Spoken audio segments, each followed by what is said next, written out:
Hi, and welcome back. So today I'm going to cover my results up to my 9 month point. So that's November and December of 2019 and January of 2020. And I'm going to compare the stats that I've got now with those that I've recorded for the previous 6 months.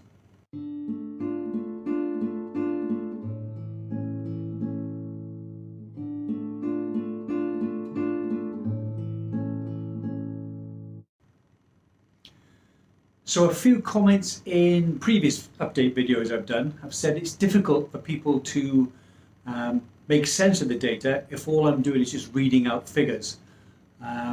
So what I've done is I've put all of the data onto a spreadsheet so we can look at all of the figures for particular areas all in one place. And I'm hoping that this will be easier for you to understand the data that I've gathered so far.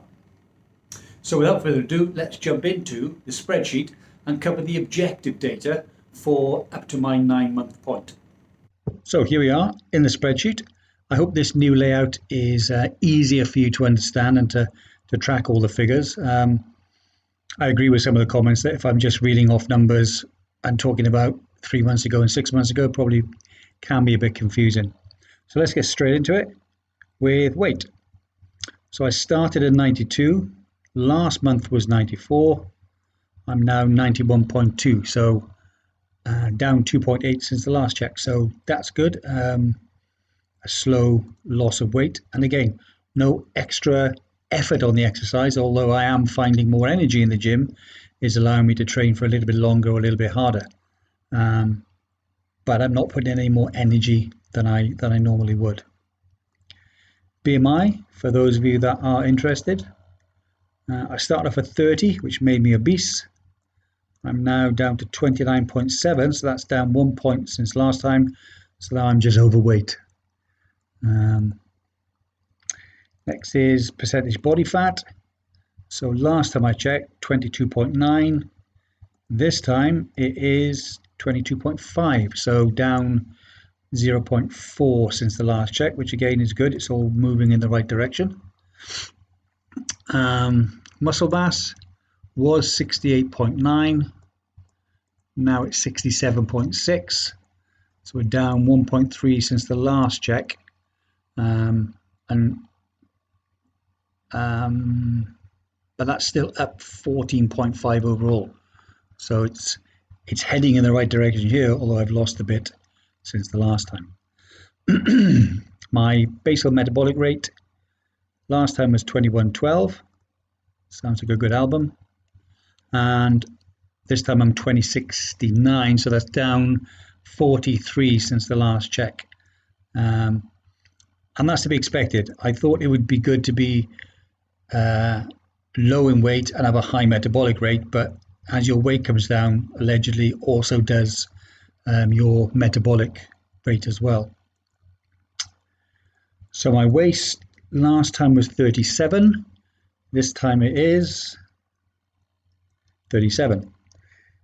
Now I'll be honest, if I pushed the tape a little bit tighter or I breathed in a little bit, I probably could have got it down. I definitely could have got it down to 36.5. But I'm going to stick with 37 because I think that was a more accurate measurement. So we'll see how that is now in another 3 months. So my metabolic age last month was 45. Remember, and I'm 45 and it's February, so I'm only 2 months away from being 56. And this month it was 45 as well. So no change in the number. And on average, since I started doing all of this, I'm 44.5 years old, which is still more than 10 years younger than my calendar age. So the next one is visceral fat. That's been 12 all the way through, and it still is 12. And again, I'm not sure how accurate this figure is. And actually, I don't know if 12 is good or bad. I don't know if it should be closer to 0 and 50 is going to kill me, or 12 is okay. and 20 is bad. If anyone knows what kind of measurement this uses, I'd be interested to find out. So my obesity degree last time was 39.5, and this time it's 35.3, so that's good. That's down 4.2 since the last check, and down 1.1 overall. So you'll see there I've written change gym. The gym that I'm at the moment, where I can get all of these stats recorded, has put their prices up by $150 for no extra equipment, just the equipment's 1 year older, and they want another $150. Where I live, a number of new gyms have opened, so I've changed gym to one that I can get to in 5 or 10 minutes, as opposed to a half-hour drive from work. But at the moment, they don't have a biometric system like they did at Gold's Gym. So I'm looking into other ways of being able to record my biometric data. Now, there's a chain of chemists that have a very similar machine in the chemist, and I have checked. The guy says it's free to use, but I'm guessing he's going to try to do some hard sell for supplements once I've got my measurements. But I know of about 4 or 5 separate shops, so without wanting to antagonize the same person twice, I could definitely do another year's worth going around there. The other thing I looked at was biometric scales. I've looked at a couple on Amazon. If anyone's got any recommendations for biometric scales that give a lot of readings very similar to the ones that I can get here, then I'd be interested to know that as well, because I'd be able to check my stats a lot more often than when I go to the gym and the room is free and I can get in there. So that's it for the normal biometric testing. Overall, the changes are going in the right direction, even though they are quite small. It would be easy for me to cheat. So a month out, it would be easy for me to go onto a carnivore diet and to run and swim every day after work to get all my stats looking good, but that's not really the aim of the game. So I am still only going to the gym 2 or 3 times a week. I'm training no longer than 40 minutes. The only thing I have added to it is that the new gym has got a steam room. So I go to the steam room for 10, 15, 20 minutes after each training session. But what I am doing is I'm recording my heart rate before I go in, and then my heart rate when I come out, because there's an effect, I think it's called thermogenic, where your heart rate, because of the heat, is elevated and your body's under stress, so you carry on burning calories not as if you're exercising, but in a similar way. So that's it for those stats. So if anyone's got any recommendations for biometric scales, bathroom type scales, then please let me know. One thing I have been tracking that I think is useful, because as David Sinclair said on a number of occasions, NMN is not a magic pill. You need to do other things, and one of those is quality sleep. So I've been tracking my sleep, and you can see here through this fitness tracker that I wear. November, my average sleep was 7 hours 38. Of that, 6 hours and 1 minute was light, and deep was 1 minute 37. This is the one that I want to focus on, because by all accounts, the longer quality deep sleep you get, the more rejuvenation and the more it helps longevity. So I'm trying to see what I can do to extend my deep sleep. December was 7:23. The deep sleep was 1 hour 42, an average over that month. January was an average of 7 hours 34 minutes sleep in the month. The deep sleep was 1 hour 47. So for that quarter, for those 3 months, I averaged 7 hours 30 minutes sleep a night with 1 hour 42. And that is, of my overall sleep, the deep is 22.7. And I seem to remember reading somewhere but I can't find it now, where they said it should be between 20 and 25% is a good figure for deep sleep as a percentage. Again, if anyone knows whether or not that's true, or they've got a link to another study or any other information that will tell me what a good percentage is, what I should be shooting for, then again, I'd be more than happy to see that in the comments below. So that's it for the spreadsheet. Let's move on. That's the objective scores. Let's move on now to the more subjective elements of the update. So I think all in all for those, fairly good. No big swings either way, which is what I'm looking for.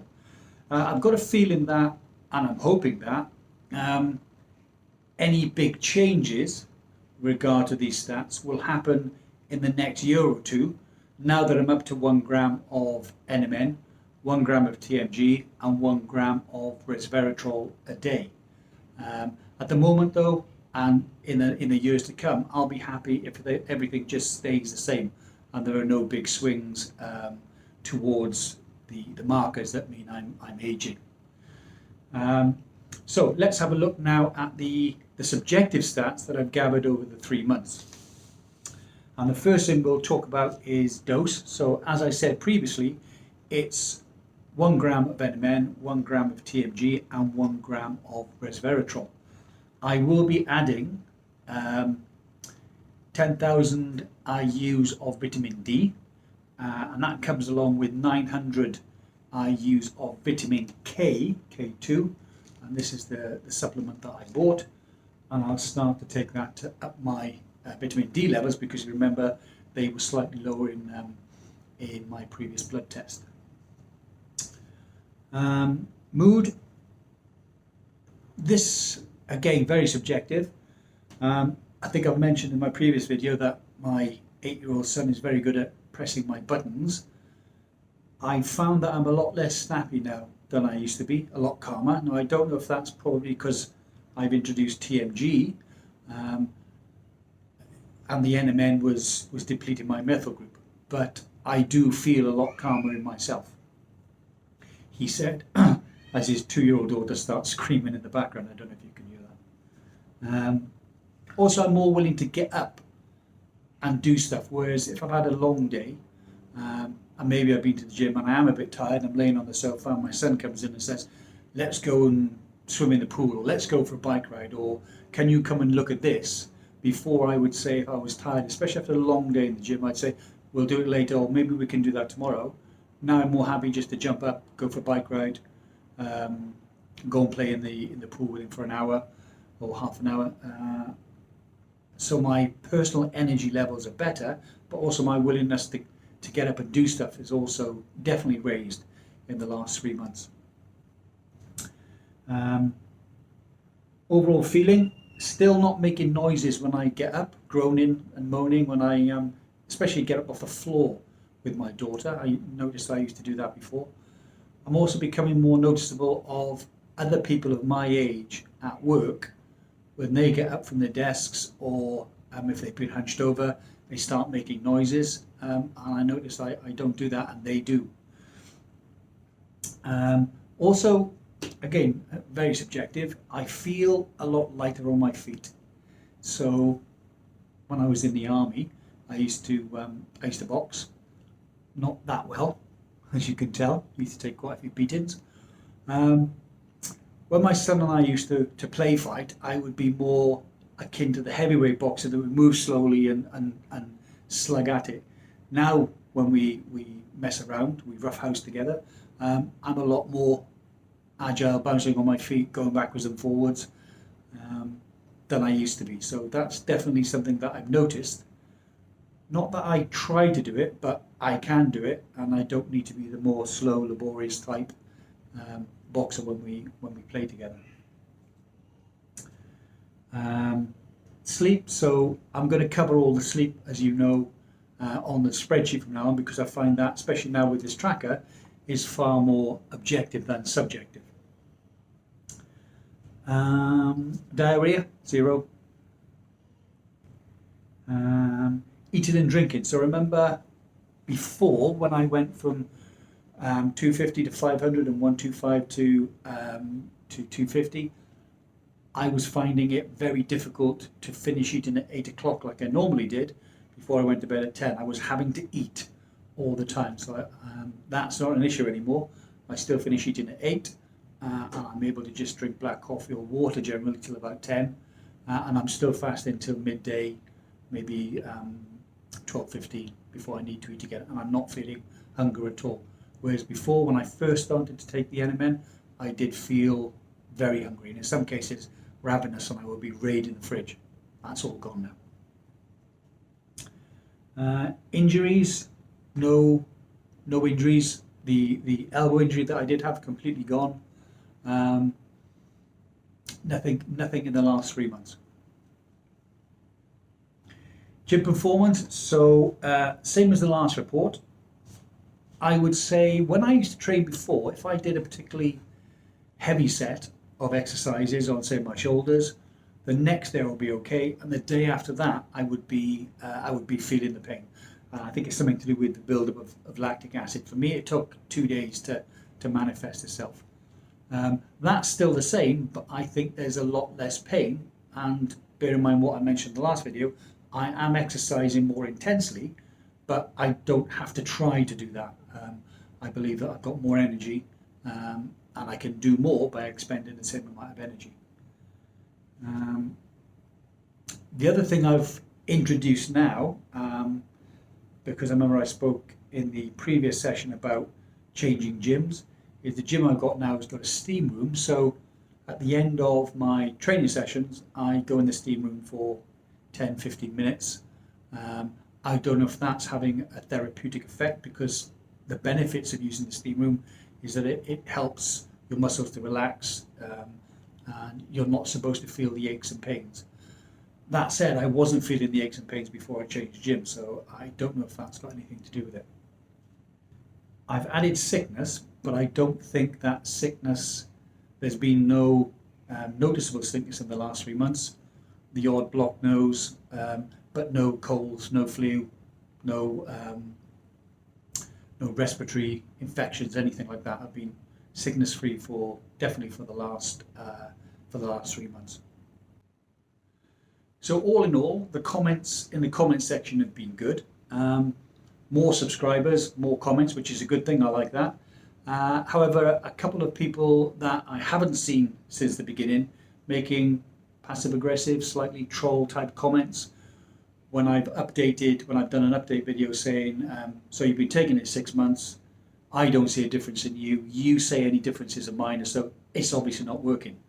And then I watched the Rich Roll interview with David Sinclair, and I found one thing he said in particular quite interesting, and I'm just going to play that small clip now.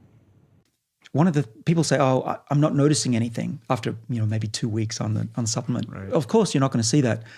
I've been doing it for some of them for 10 years, but what I've noticed most recently with my current lifestyle, all of these things combined, the biggest things that has changed for me is that I don't get sick anymore. That's amazing. Mm-hmm. I used to be the kind of guy that would go from one cold to another. I haven't had a sniffle in years. I can't remember the last time I had a cold.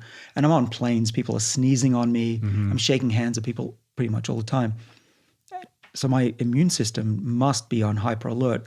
And why is that good? If you ask a centenarian, what about your younger years in your 50s, 60s? They'll say, I never got sick, never got a cold. Mm-hmm. My father's like that. He doesn't get colds even. Yeah. So I thought that was quite an interesting insight there. I've made a few points which I'm going to cover now. These are my takeaways. So as David Sinclair says, you're not going to see immediate effects.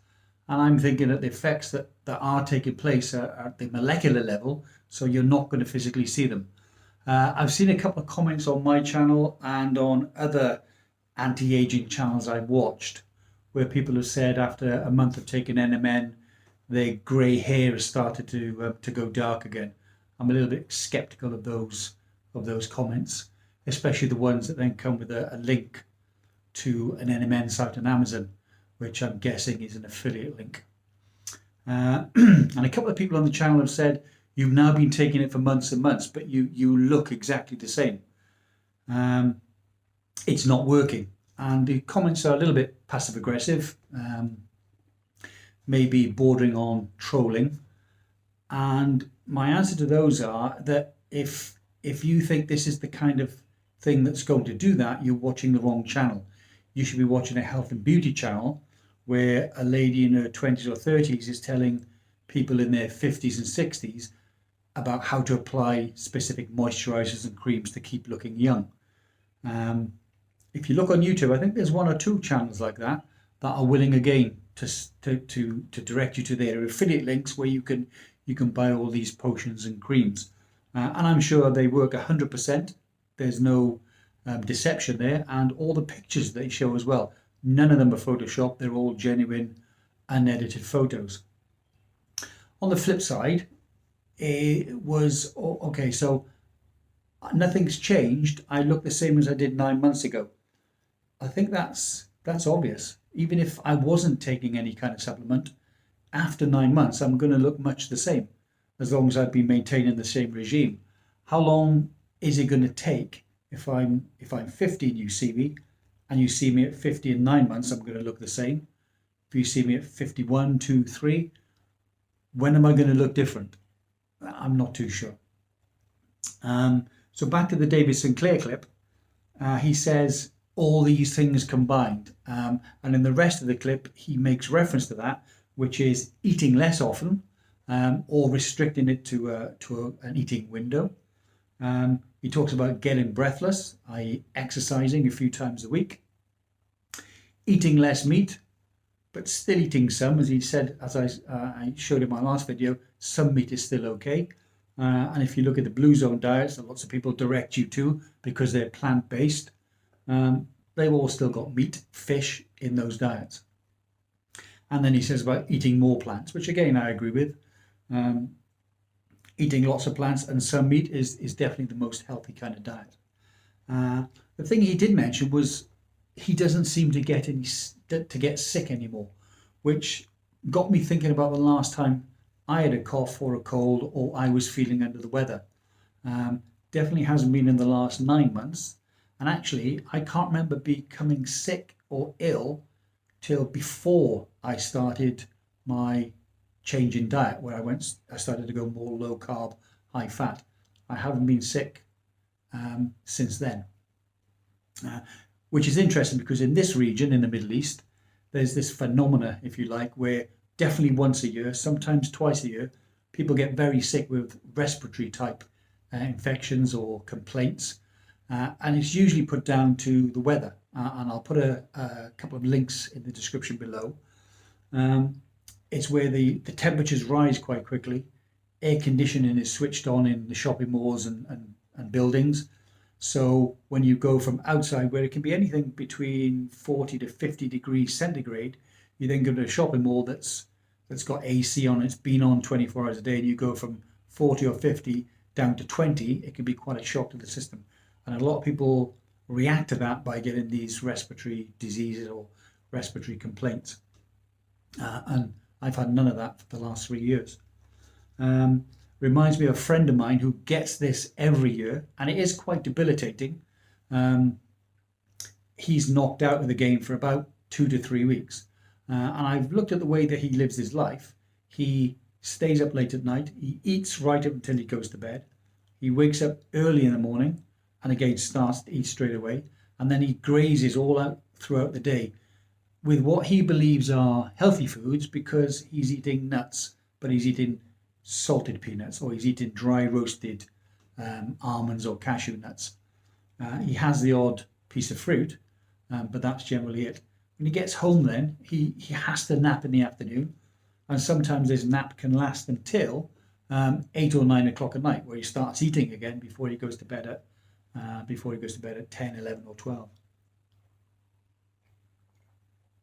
He does exercise, although he doesn't get breathless because he walks on the running machine. He doesn't supplement, and that's not a bad thing, but I think if you do a test and you find out where you're deficient in a particular supplement, so I know that I'm deficient in vitamin D3, I'm taking a supplement to combat that. He doesn't, and I think he should, and I've advised him to do so, but he seems to think that there's no need for supplements because he eats healthily, i.e. nuts that have been highly processed. As you've seen, I've added sickness to the the subjective data I'm going to collect, just to see in the next year, 2 or 3 years, if I start to get these respiratory type illnesses that people get, or if I do start getting coughs and colds, like Sinclair says he doesn't get anymore. Well, that's it for today. Thanks again for watching. I'll be doing my 1 year update sometime after April. I hope you tune in for that too. Take care for now and see you soon. Bye bye.